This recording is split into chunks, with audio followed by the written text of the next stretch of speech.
Hello, good morning, good afternoon, good evening, wherever you're consuming this broadcast. Welcome to Ionisms, a podcast about movies, pets, geopolitics, and cricket. And today we're probably going to have the concluding summary, analysis, observations of the recent Bodegavaskar Trophy. This is a slow burn. There is no rapid graphics and there is no instant prescription. It's more of a thinking out loud. And if this is something that floats your boat, then you've tuned into the right show. I've made a quadrant.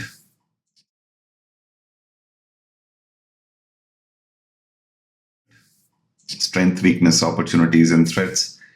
And I'll try and put some points in each of these quadrants and discuss what really happened, transpired in not just this fifth test, but things which have happened outside the test as well. Before I dive deep into the quadrant, important to bear in mind that a player or a situation or a circumstance could feature in multiple quadrants, which is to say, think of, for example, Mr. Yashasvi Jaiswal. He clearly would feature in the strengths quadrant, but also can feature in the opportunity quadrant, perhaps even a weakness quadrant. Think of the times that he were missing. I'm covering all of these facets in between in the course of the conversation. So that's one. The other thing is not just the players are slotted into quadrants, but also the situations or the circumstances surrounding the players, be it team selection, be it how the think tank is thinking, and so on and so forth. And clearly, I know if the quadrant that will evoke the most response, it's the threat quadrant. But in the threat quadrant, please remember there is no personal animosity or grudge against anyone. It's an objective view. And one might be right or wrong, but all of it is in the best interest of the team.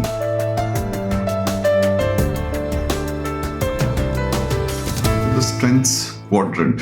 The strengths quadrant would largely be populated by a bowler and a batter, that being Mr. Jasprit Bumrah and Mr. Yashasvi Jaiswal.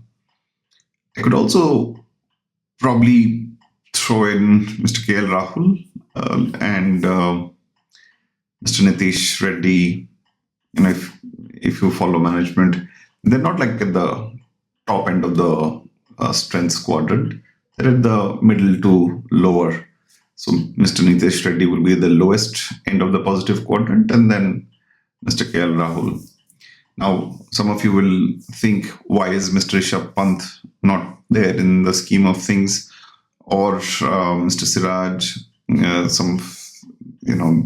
One can't doubt the intent, the intention, and the effort that Mr. Siraj has put in. The point is, there are two ways to look at it. If you look at it as a piecemeal, you will have a spell here and a spell there and a session here and a session there. But when you zoom out and look at it as a whole, then the reading is slightly different. A classic case is, think of Mr. Nitish Reddy, for example. Young chap, just, ushering into cricket, did hang in there and make a big crucial impact. And yet, when you have then finally achieved a landmark, a milestone, the idea is to continue. That's a hallmark of tenacity. And one can argue, yes, he's a young bloke, very early in career. What do you do? And so on and so forth. That's why I'm saying he's still in the strength quadrant, but not necessarily at the top end of the quadrant. Mr. Siraj is there in the strengths quadrant, but not there at the top end. So, and I'm just trying to look at all the positives that there have been. Mr. Pant, it's tricky to put him in any other quadrant. So strengths, weakness, opportunity, or threat. Where would you put him, right? So if you just look at it game or match by match, if you look at it and the times that he has gotten out, then at the critical junctures, then you would say he's a weakness. The fact that he, even in the fourth innings of the fifth test match, where there was any semblance without his blistering knock of 61, we wouldn't have even made half of those runs. So that puts him in the strength quadrant.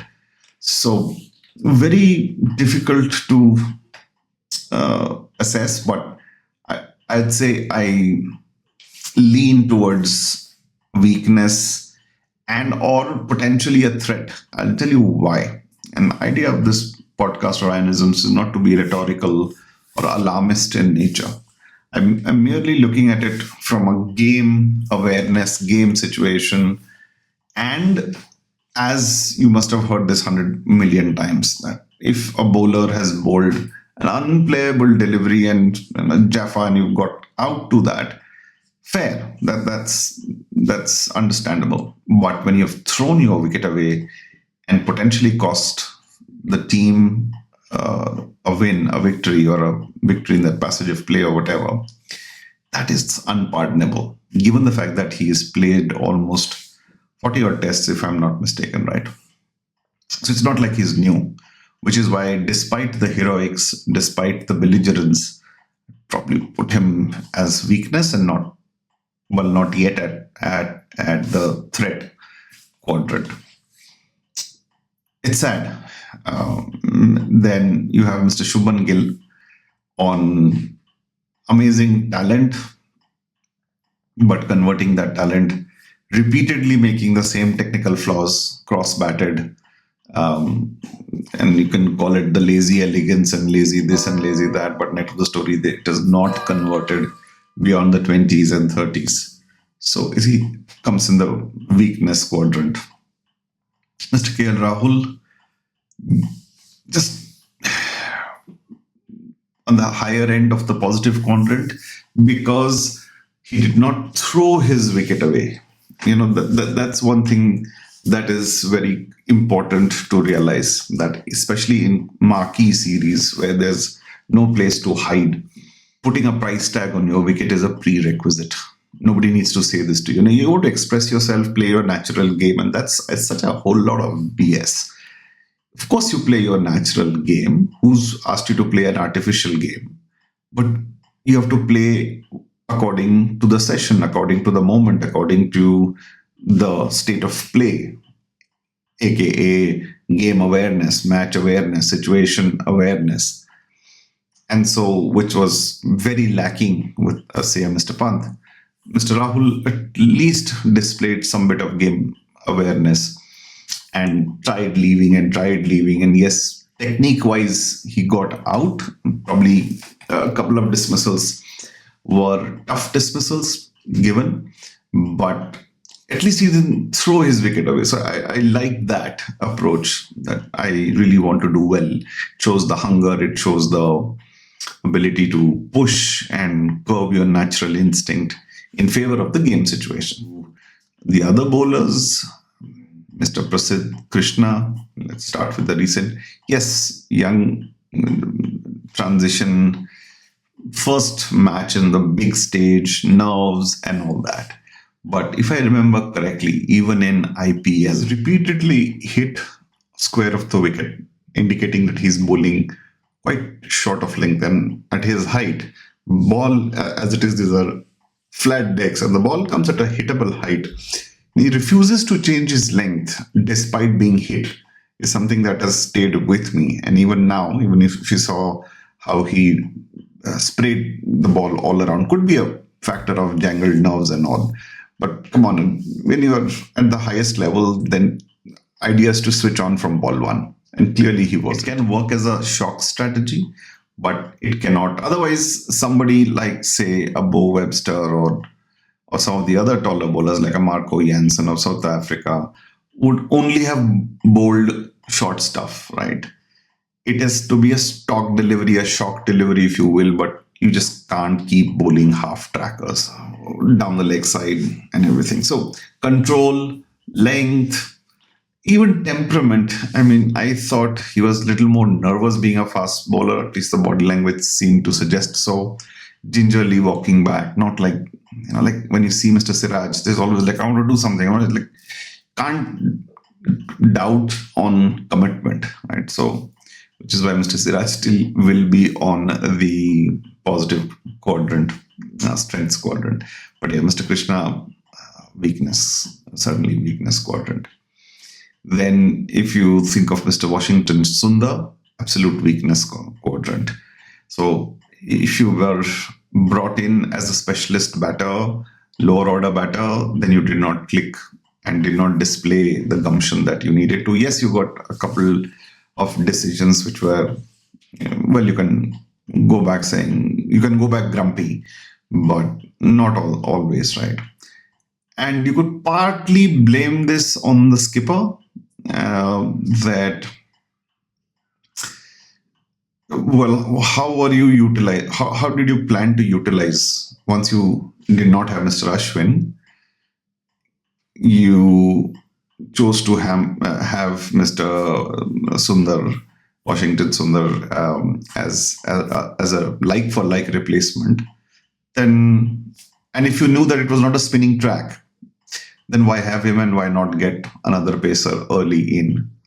So missed a trick there. So somewhere in between, I'd imagine, but on the weakness side largely for the series. In the New Zealand series, he got a whole bunch of wickets on a ranked turner. Okay, but I'm yet to see more of him to say safely that he sits in the strengths quadrant. Now, let's talk about Mr. Ashwin. Played the pink ball test. He was completely messed up. I mean, people made him messed up, right? And it's been the case with him for a long time. It's to do with Indian think tank. Even they didn't make him play. When he was at the peak, when Ashwin Jadeja pair was at their peak, they separated them, and it started from Mr. Virat Kohli's captaincy back then. And it still is, it continues, right? This inconsistency continues, that when they use him, like, he's not effective. See, sometimes if you back the player, the ability, they sometimes transcend the situation. Like Mr. Nathan Lyon, if you give him the ball, he'll do something. I know even Australia didn't play Mr. Nathan Lyon too much in this series, but he's been, history has it, he's been a bowler who always tries to manufacture something, generate something, get something out. So Mr. Ashwin is something on those lines. Additionally, he does have the gumption to stick it out in test match cricket as a batter. So I put him in the position of strength only because he was given a raw deal. So I still have very high regards for him as a player. And I really hoped that he would get a better end of career. I know there are other players. Mr. Harshit Rana scored a couple of ducks and wasn't too impressed. And didn't get too much to express himself either. So we'll park that one. But I'd be remiss not to deep dive into Mr. Rohit Sharma and Mr. Virat Kohli's impact on the series and games, or the lack of it. Let's start with Mr. Kohli first. I put him after this series in the quadrant of almost a threat to the team. He was in the weakness quadrant for a very long time. I think he's dropped down to the threat quadrant. I know some Mr. Virat Kohli fans will be super upset with it, but for me, the team winning, the country winning transcends the player, the liking for the player. So take a step back. During his heydays, when he was scoring back-to-back centuries, and even when he was going through a slump in the ODI or the shorter format, and he came back with a century and all that, I never doubted him as a player. Like, yeah, fighting his own demons and battles, he'll get around. Takes time, it is frustrating, yes, and all that. What I did not like or appreciate was his captaincy. And then captaincy from a strategic, tactical value. It was all about the showman.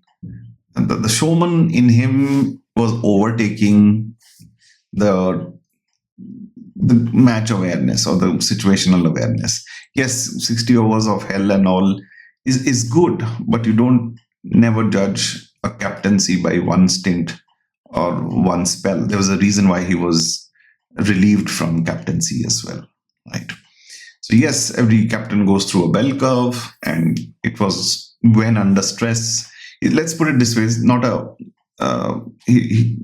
classical ambassador for Indian cricketing culture.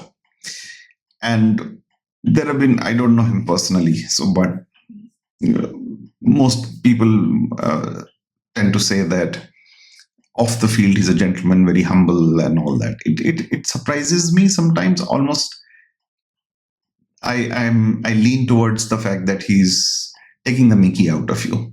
Right, I'll be the super humble guy outside, so that the media is very media conscious. Right, let's put it this way. And I don't judge him for that. That's where he gets his social media endorsements from, and that's where the entire TRP ratings come from. So the broadcasters are happy showing everything that he has to show. So I don't necessarily blame him for being media conscious, but there has to be, as a sports person, there has to be a line that you draw of your conduct on the field and off the field. So on the field, you have seen there have been so many memes and even stand-up sketches that have happened, right? Where the team is celebrating in one place and then he's gone on to the gesturing towards the crowd and the camera and all that. That's not becoming of a role model or a captain of the team, if you will. And all in the name of aggression. And so there has to be, aggression does not mean being abusive or being cheap, let's put it this way, without mincing words. You can be very aggressive. The West Indies were very aggressive. And the common argument I often hear is, oh, you don't know how nasty the Australians were. Of course, they were very nasty. I have zero doubts on that. Whether it's Mr. Ponting's claiming the catch when he had clearly not taken it cleanly, or Mr. Slater sledging Mr. Dravid, or them, enough of instances. But the point is, why should I compare with somebody who's gone lower? Why not compare myself with someone higher? And I compare, say, the West Indies of the 80s or 90s, which I've heard and I've seen to some extent, that they didn't sledge nobody. Right? You can have a banter, you can have sarcasm, you can tease a bit here and there, and that's fine. But to just be abusive, to be overtly aggressive, I don't know if that's the representation of a leader. True representation. And therefore, when he left for the birth of his first child, middle of one of the key series, and Mr. Rahane took over, the general sound bites that came from the team was the team is more relaxed, and therefore they performed. And despite Bumrah not having the first line of bowlers or even batters getting injured, we still managed to win the previous BGT Borgauska trophy. So credit to Mr. Rahane, Mr. Pujara back then. And so I now the reason I put him from being in weakness quadrant to the threat quadrant is largely to do with his interaction in the BGT and his demeanor on field and even off field sometimes. In the sense, his shoulder charge to Mr. Sam Constas was not the best of his best display of his stature. I am not at all saying that what Mr. Constas was doing was right. In fact, he was out of line. And yes, you can pardon him saying that this 19-year-old debuting, there's a bit of element of let me show you how it is done, and it's okay. But he did step out of line, because once you are playing on the field and representing the national team, so it warrants everyone to take everybody seriously. Nobody takes Mr. Jaiswal not seriously. Mr. Jaiswal is just a couple of years, a few years older than Mr. Constance. It's not like they're different generations, right? Or Mr. Nitish Reddy, for example, just a couple of years apart. He's 21, 22, I think, and Mr. Constance is 19, and Mr. Jaiswal just turned 23. So to completely dismissive from him of saying that he didn't do anything to instigate is not right. But all said and done, Mr. Kohli, it's very unbecoming of a superstar, icon, a role model, a very well-respected cricketer, where even the prime ministers of countries kind of, want to take a selfie with you and what have you, right? So very unbecoming, very classless, I would say. That to me is very unfortunate for someone who's brought so much glory. And I cannot forget some of the iconic innings. Think of the T20 in Melbourne between India and Pakistan. That was an unbelievable. So nobody try and understand this. His cricketing ability is not being doubted at all. Talent, ability, not doubting that. What's happened now is the histrionics, the antiques, or his behavior, or his presentation, or whatever, is overshadowing his ability as a player. These are two different things. I hope you make the differentiation there. Not criticizing the batter purely on what it is. So, to me, at the stage and icon level that Mr. Kohli is, there is added pressure to be and behave in a certain manner. And it doesn't make you any weaker if you just went around and patted on Mr. Constance's, patted him back and say, hey, buddy, calm down. You will have your time. Let Mr. Bumrah come on, and you might just get one smack in the helmet, or you might get bowled and stuff like that. And in good humor. No, maybe you could slip in a sarcasm here and there, and that's okay. That's banter, which is okay. But being in your face and abusing and all that. Anyways, enough said. So, which is why, and so that's one part of it. Not just it's Australia driven. His dynamic within the team seems to be very confusing to me, very divisive, if you will. On one hand, he wants everybody to be always supercharged like him, but five fingers are not the same, right? Everybody has a different way. And so suddenly, I don't know what role he plays within the dressing room, and people in the know will know. But when you see the personalities on the field, they're very different.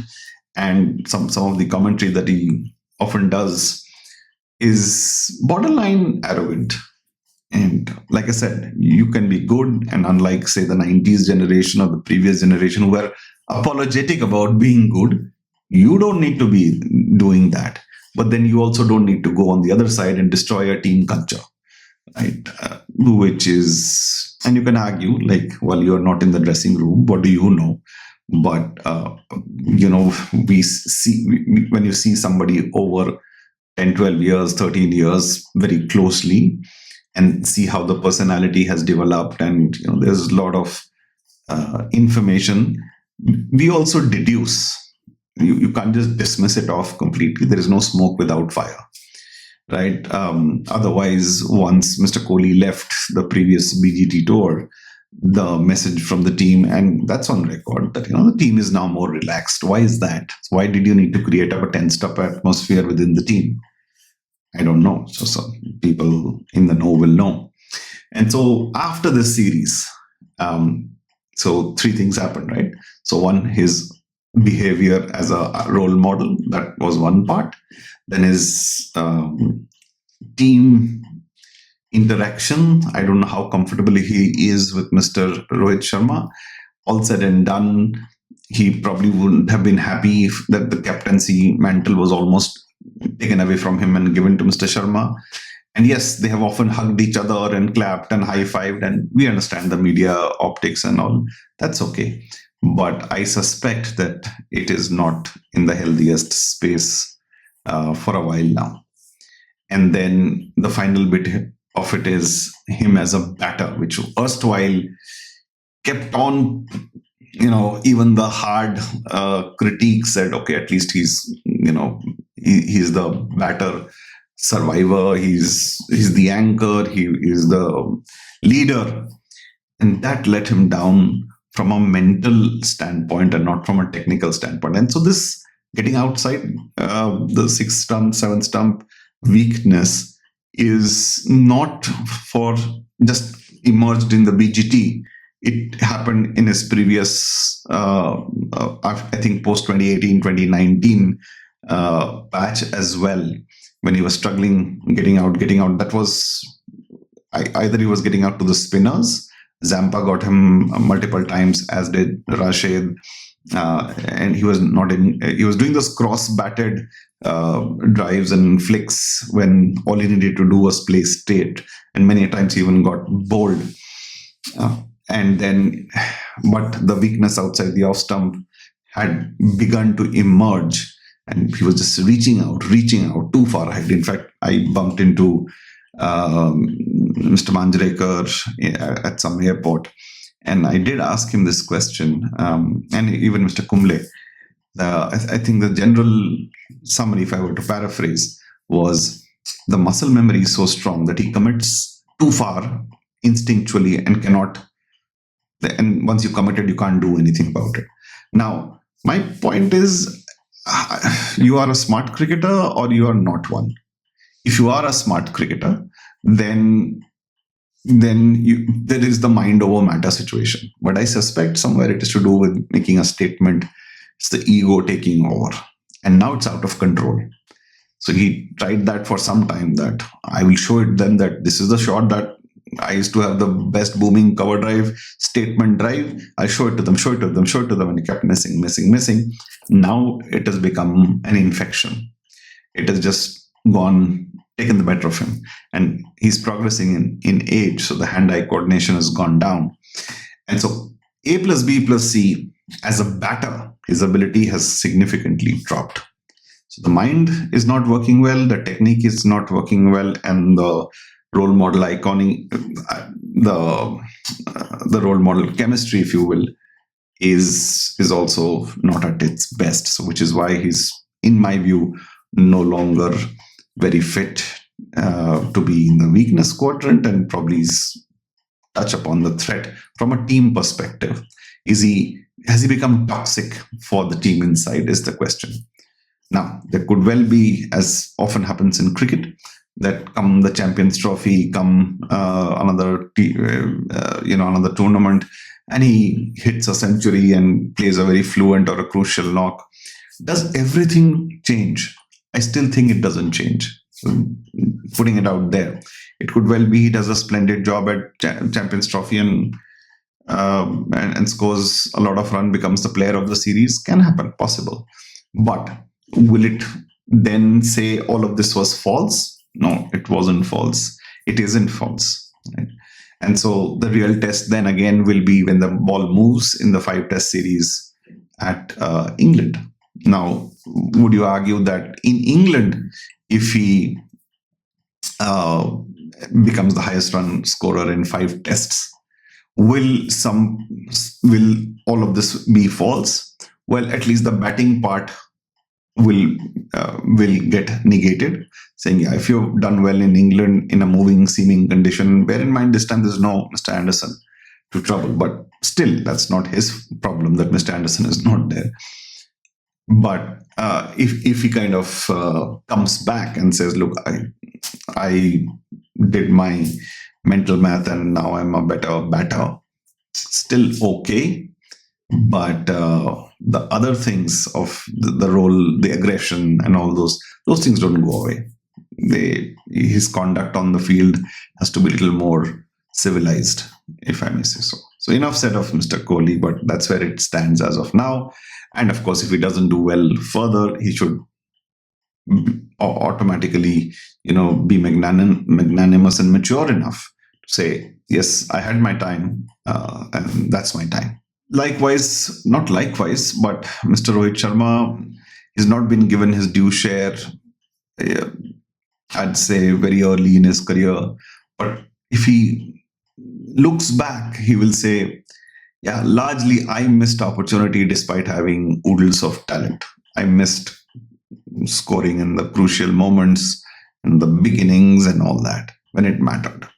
And so, was it a wrong thing for Mr. Virat Kohli to take over ahead of him as captain? I don't think so. I think Mr. Virat Kohli was the only other choice at the time, if I remember correctly. And so he had to wait and wait and wait. Now that he's been made the skipper, he wants to bring about a culture. He wants to bring about his style, the laconic attitude, and all that. This all looks good when you win, but tactically, he's been faltering. Tactically, he's messing up on the field, many times allowing the game to drift. Yes, there are those stump mic things, ki garden mein ghum rahe ho and all that, but that's just like one passage. But there have been many instances where he just let the game drift and not tried something new. I haven't seen some genius tactical move like, oh my god, like if you go back, right, when you say great moves, thinking on the moment, if you go back to the great MSD, if you remember in one such match, I forget which match, he moved the long off and long on very close to the bowler's back because they were hitting very straight, and the boundaries were short, and he cut off many runs, and I think even one wicket fell to that strategy. So stuff like that, you got to come up with some smart clicks, if you will. I haven't seen him do that. And then it compounds when your batting is just not clicking, right? You're just hitting out, you're late to the ball. So enough has been said about his hand-eye coordination going down, his fitness, and he can argue that I can still run, I can play long innings, but it shows that in the age of extreme fitness or super fitness, he's not right up there, which essentially means that there is a degree of lethargy in the body, which shows on the field. And so I would strongly put him, not strongly, I would bracket him in the weakness quadrant. And that kind of sums up, and you would wonder then who is there in the opportunity.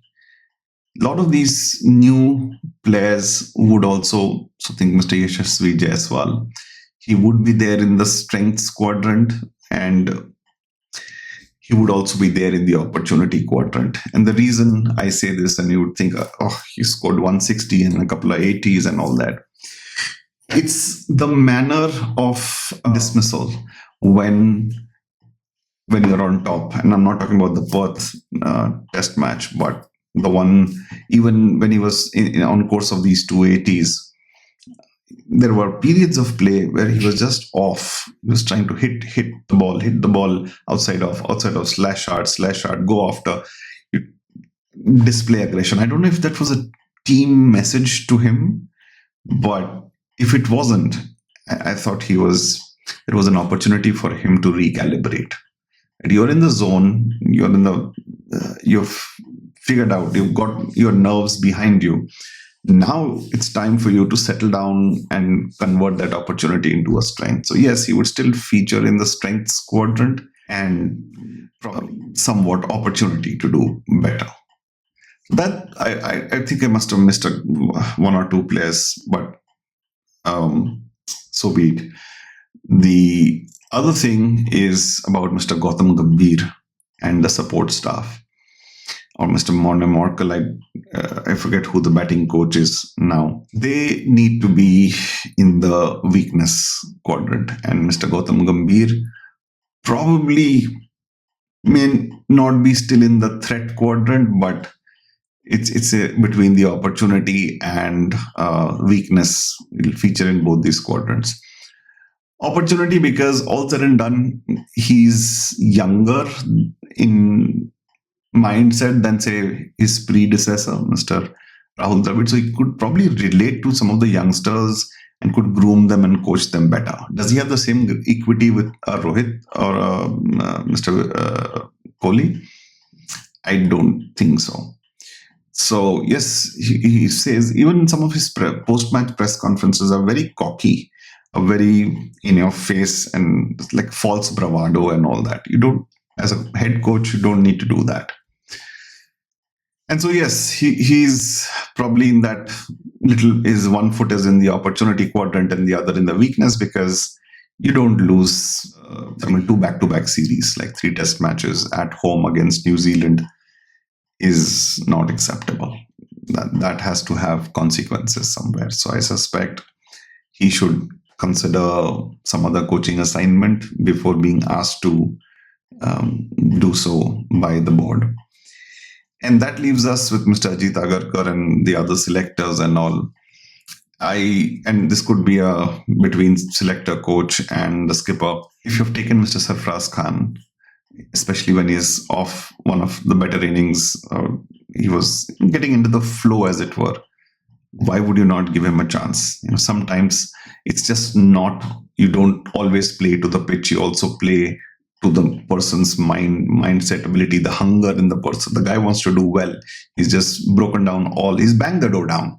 Now, when you're in that zone, as did Surya Kumar Yadav in shorter format, you have to carry that momentum. You have to carry that energy forward. And so that's where I thought they missed a trick by not making him play, or Mr. Dhruv Jurel play. So sad. I feel sad for him. And so if you collectively put coach Mr. Agarkar and Mr. Sharma as a think tank, they probably are in the weakness quadrant from a team selection standpoint. I would have still considered. I don't know why Mr. Rahane and Mr. Pujara were not considered for this, given that they will not probably be available for the next, which is 2027 cycle. But this was a play for them. So they missed a trick in team selection. So that's it, ladies and gentlemen, boys and girls. The long and short of not just the BGT, but the stuff surrounding the entire series. I hope you got a sense that this is not in any malice towards anybody. I have no personal grudge, but we are true test cricket lovers above everything else. IPL is fun and entertainment. ODI is good. There's an emotional connect because of the World Cup victory and all. But the true joy comes from test cricket, all said and done, even if it is bilateral. And now with the advent of the World Test Championship and all, there is a pride attached, because there's no place to hide, right? And so many things to think about, as is always the case. Like, failures make you think.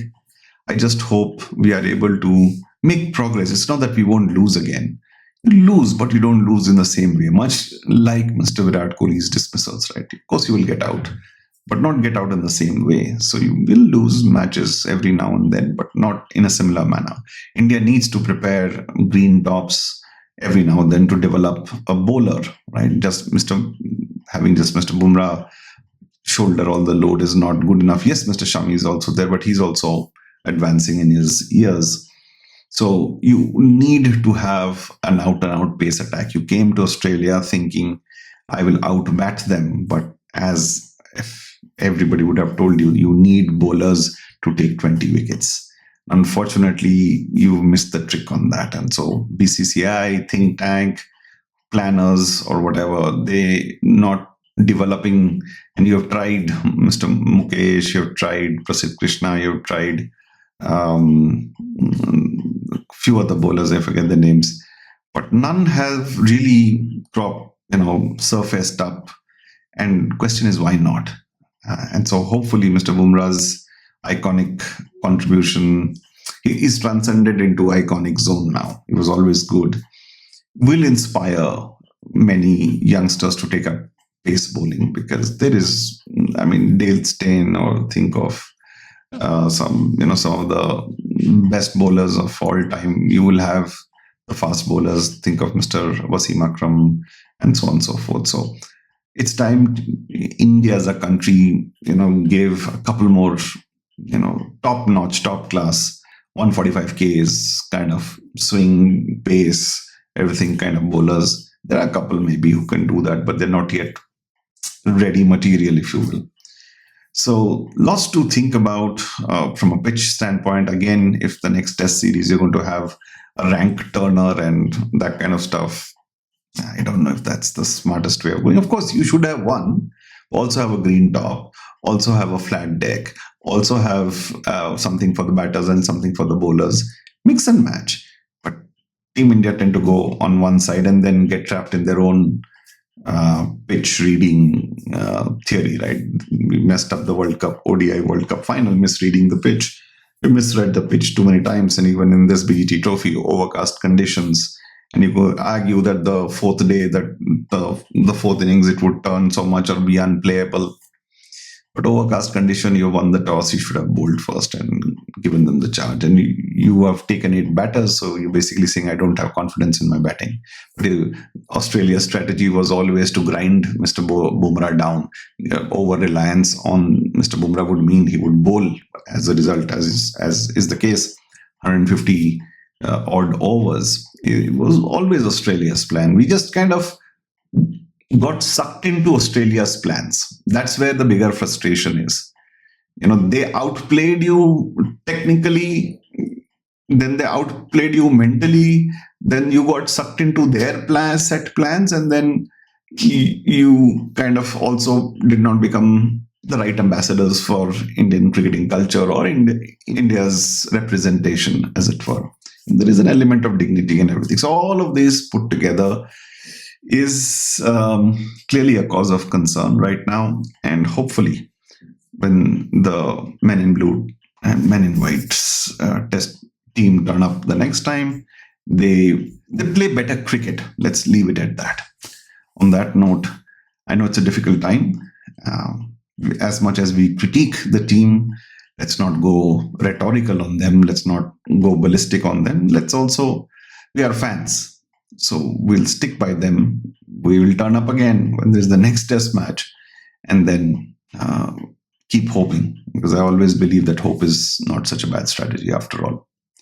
So on that note, you know where to reach me. You can leave a comment below, and if you like this kind of slow burn kind of content, do share with those who care. Trying to build a tribe of patient people where in the age of low attention spans. So really appreciate you sticking till the end. And if you join me on platform X, #Ionisms, I tweet or post quite a lot during matches. So on that note, have a great year ahead, and let's hope we play better cricket moving forward. This is your host, Ian, and you are listening to Ionisms. Peace out.